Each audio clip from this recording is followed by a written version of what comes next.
Assalamualaikum warahmatullahi wabarakatuh. Halo sahabat, calon klien pengguna jasa kami. Jumpa lagi bersama kami. Semoga sahabat dalam keadaan sehat dan bahagia.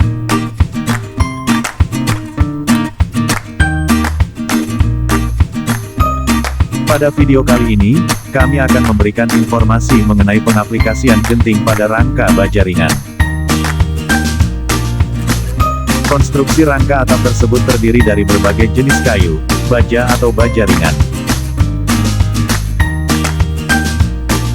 Apakah sahabat berencana menggunakan atap genting tanah liat untuk rangka atap rumah sahabat? Sebelum akan memasangnya, maka perlu memperhatikan beberapa hal berikut.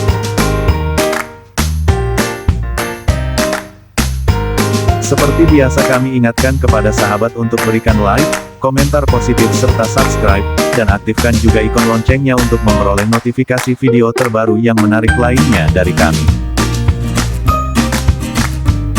Tidak selalu rangka baja ringan menggunakan penutup atap metal yang terkesan lebih ringan. Namun, rangka baja ringan juga dapat menggunakan genting tanah liat, beton, dan genting yang berat lainnya. Secara keamanan, tentu atap yang menggunakan metal lembaran lebih ringan dibanding genting tanah liat. Karena bentuknya tipis dan lempengan, sehingga terkesan lebih ringan dibanding genting tanah liat dan genting beton. Namun, karena atap genting tanah liat biasanya lebih murah, jadi banyak yang lebih memilih atap genting tanah liat. Apakah atap baja ringan mampu menahan genting tanah liat?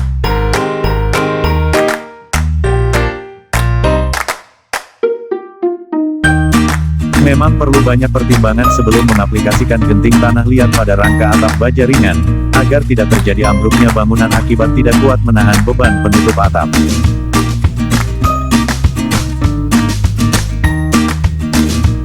Yang umum digunakan dalam menyokong atap yaitu menggunakan rangka kuda-kuda.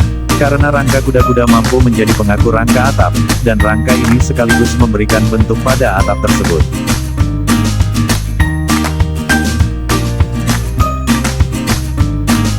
Kebutuhan konstruksi kuda-kuda ini berbeda-beda tergantung beban atap dan bahan penutup yang digunakan. Tentu ketika akan menggunakan penutup atap genting tanah liat, perlu memperhatikan bentang ruang dan peletakan kuda-kuda agar tidak terjadi kecelakaan konstruksi akibat kurang meratanya beban yang dibebankan ke atap, sehingga dapat mengantisipasi terjadinya kerobohan.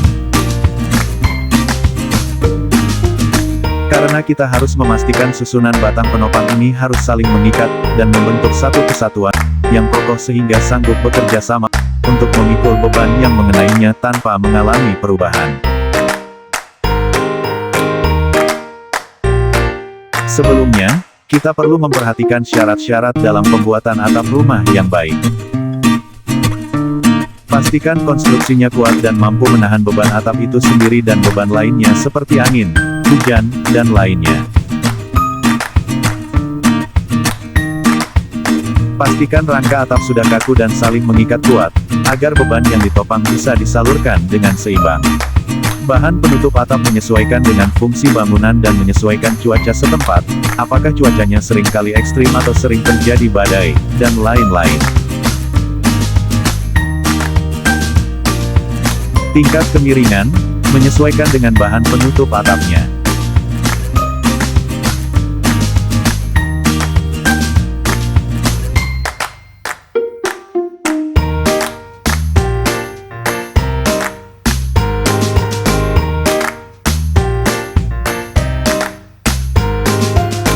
Keempat hal tersebut harapannya mampu menjadi perhatian kita dalam membuat atap, agar desain dapat aman serta nyaman untuk menaungi rumah kita. Kenapa saat ini banyak yang menggunakan rangka atap baja ringan, dengan menggunakan penutup atap tanah liat? Karena semakin modern, semakin banyak para kontraktor yang memberikan pilihan dalam membangun rumah. Salah satunya menggantikan rangka atap kayu dengan rangka atap besi ringan.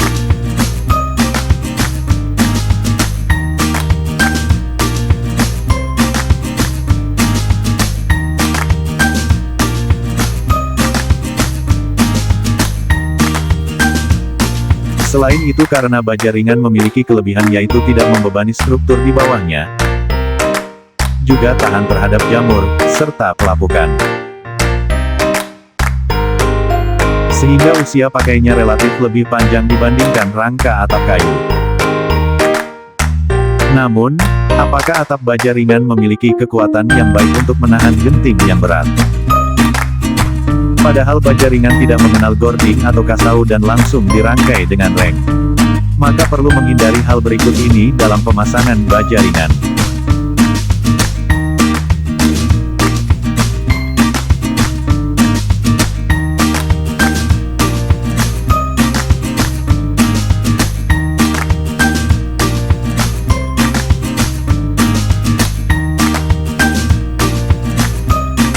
Hindari baja ringan dari semen atau air semen, karena itu akan merusak lapisan permukaan baja ringan dan mudah berkarat. Sebelum pemasangan, hindari baja ringan dari cuaca ekstrim, seperti hujan dan panas dan terpapar terlalu lama. Karena ini dapat mengurangi daya tahan baja ringan.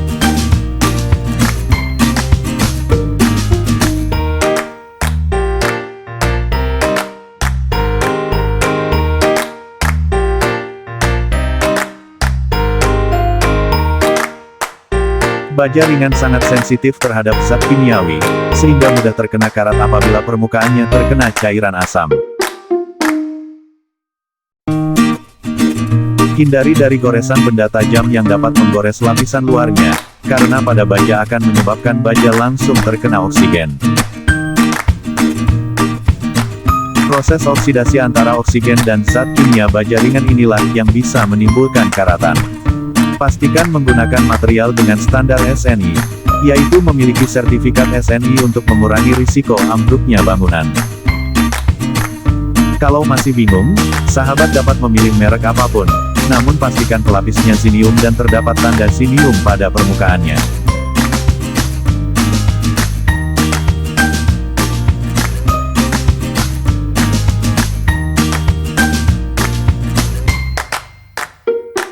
Kemudian agar tidak tertipu, cek terlebih dahulu apakah baja ringan yang sahabat pilih, bergaransi atau tidak. Sebab untuk memudahkan apabila terdapat kerusakan ketika pemasangan. Entah karena kurangnya tegangan pada baja, atau karena produknya berkarat.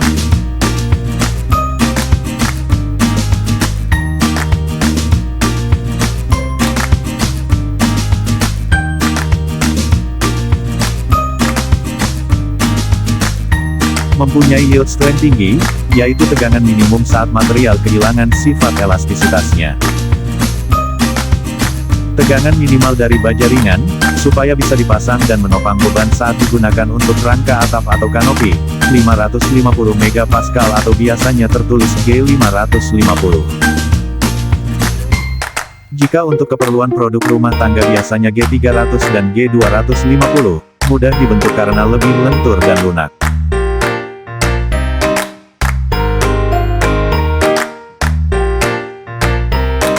Kami dari tim Mulia Arsitek, dapat menjadi mitra sahabat dalam menyelesaikan kebutuhan properti sahabat, khususnya di daerah istimewa Yogyakarta dan sekitarnya. Jika sahabat memiliki kendala dalam mencari mitra untuk menyelesaikan konstruksi rumah atau interior Anda, kami bisa menjadi mitra sahabat.